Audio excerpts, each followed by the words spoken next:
Did you push play? Oh, I thought you were gonna push play. Okay. I push play. I pushed Oh, play. you just push pause.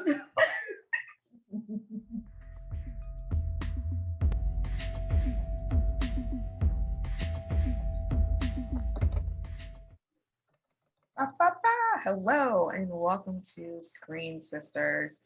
Hi, welcome to Screen Sisters.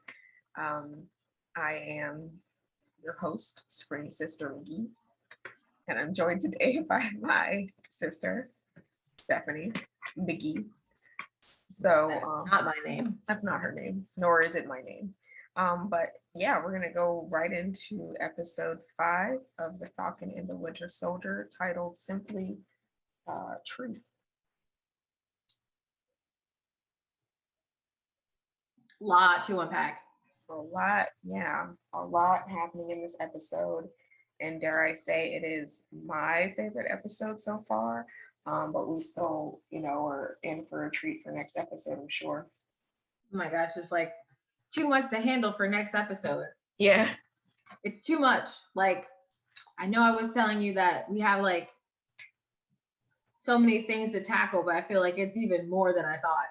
Yeah. Woo! So right off the bat, you said it was your favorite episode so far? Yeah. I still think episode 3 is my favorite. Okay.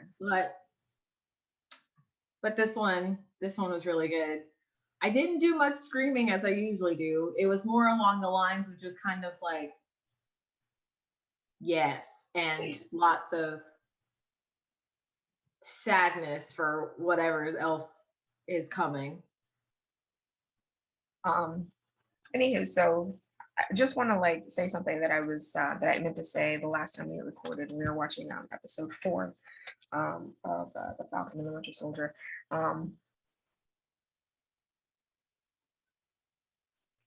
Isaiah, Sam, and Lamar are clearly and very blatantly and very within the character of the history of America, overlooked for the title of Captain America and to hold that shield in favor of white man. And then the other thing I wanted to touch on was that Lamar's death is nothing short of a tragedy. And so yeah. Yeah, I honestly wasn't expecting him to die. I feel like that was something that kind of feels like they, what's it called? Christ child. They kind of like something to help move the plot for, just to showcase how crazy John Walker is. Mm-hmm. I feel like he didn't really need to die. Right. But, if it made John Walker lose his mind, which he did, so now everyone, I guess, gets the gist of who he is as a person. Mm-hmm. Mm-hmm. And also, we took notes on this past week's episode, and the only note I wrote down was PTSD. And at the very beginning of the episode, when John Walker's like talking to himself, I feel like as a veteran, his issues are kind of addressed, because do you remember in the last episode where he said the things we do and the things we've done, could you imagine if we had the serum? Mm-hmm. And that's PTSD. Yeah. And every, soldier has probably dealt with stuff like that. And then the fact that he just killed someone, he sat, thought about it, then shook it off, then went to finish his job. That's what soldiers do. That's true. And that's PTSD, like, to the T. And I think that showing that was, smart. Like, he's there. Like, he has his marbles. It's just they are a little zigzaggy. Mm-hmm. Mm-hmm. Do you think that we'll see any type of redemption or come to from his character by the end of next episode? or you think he's completely gone at this point and he's going to end up at the raft? I think he'll either be in the raft, and then that's how we will finally get this Thunderbolts business started, because I'm pretty sure the Thunderbolts business is already started. Pretty sure that's where Julia Louis-Dreyfus's character is heading for or working with. If here are my predictions. He'll either go to the raft and like be there dead. I mean, not be there and die, but be there for the rest of his life, or take into a place like the raft, but immediately, released for some secret program, thinking of like I said, the Thunderbolts, or Sam or Bucky or Carly is going to kill him, find some way to kill him. Like, he's a super soldier, but he's not invincible. Like, he could get shot in the head, he'll die. And if you just, keep breaking all of his arms, also awesome. I love that they broke his arm at the beginning of the fight. I knew they were going to get him down, but I wasn't expecting them to actually break his arm. But I think when they realized they had to break something, that's when I think the intensity happened. Because they were all, giving it their all, fighting, and then right. So coming right off the heels of that, from what I could tell, it looked like Bucky did try to kill John, that last blow. I couldn't really tell. It doesn't seem like Bucky wanted to kill him, but I think maybe there's just like a piece of him that was just like, if he dies, I won't be upset. Right. Yeah. When they got to the courtroom scene and he was saying that you made me, I think that was another another look at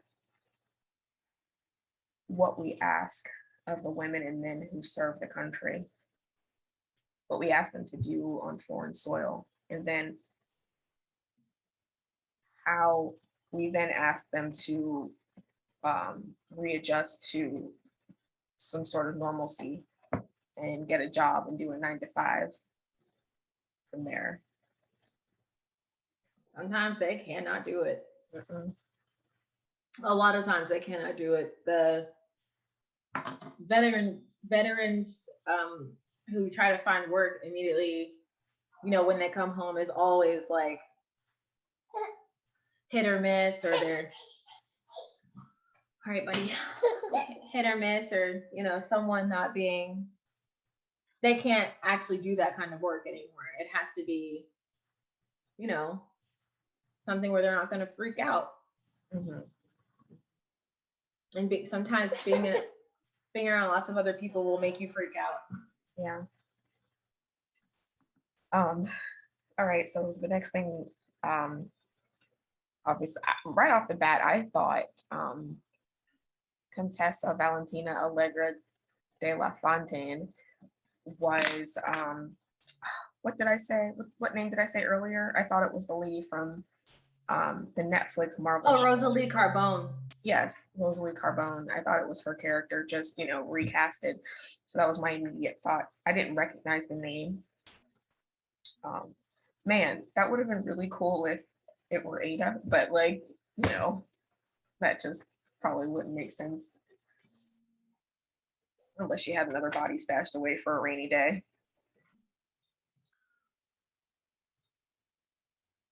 I mean, you never know. True. I also enjoyed the moment where Bucky went to go collect Zemo, and you could hear that theme playing from just like that one note carrying out from Civil War, the thing from Civil War that he had. So when we get to the conversation about Isaiah and what he had to endure and how after spending 30 years in prison being tortured,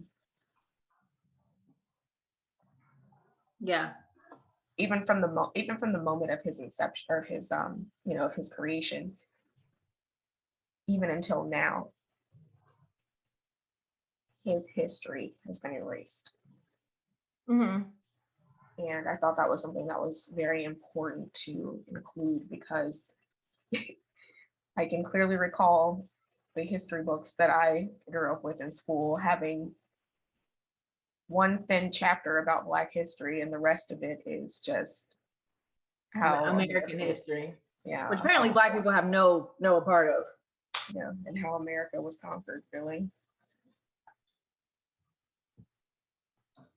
Oh, also in the beginning, I definitely thought he broke Bucky's arm, but then I was like, could he break his arm? It's vibranium. So No, I think he There's a just fight. yeah. Yeah. So what else did you have on your list to talk about? Well, you interrupted me. I was talking about Black history. Oh, I'm sorry. The erasure of Black history, and how, I thought that was something very important to include, because, that's still happening today. And I think it's so interesting as a woman now that I'm still finding out history that I should have learned in grade school. You know what I'm saying? Mm-hmm. Even history about, our own family and our own heritage, that sort of thing. I shouldn't have to find out this type of information as an adult. You know what I'm saying? Like, if you're going to grade school to teach history, then teach history, and teach everybody's history, not just your own.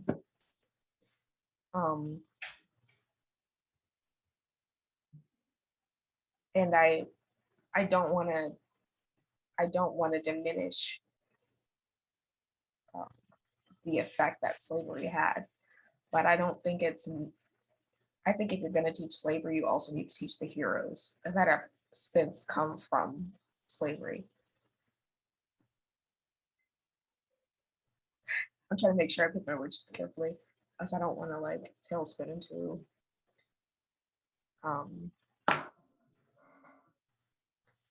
yeah, it's this episode is very important for a lot of reasons. And Yeah. When Isaiah was talking to Sam, and he was talking about how, when he first walked in the door, and when he first walked into the backyard, and he went to go unzip the shield, and he said, "I don't need to see it. Red, white, and blue doesn't mean anything to me." And he was talking about how, he was fighting for the country and was still so mistreated after the fact.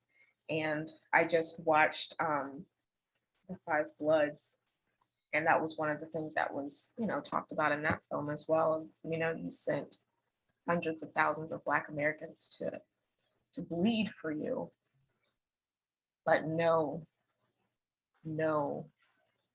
respect on any level when they get back. And not only is there no respect on any level when they get back, you took that hatred to other countries with you and taught other countries to hate Black people as well.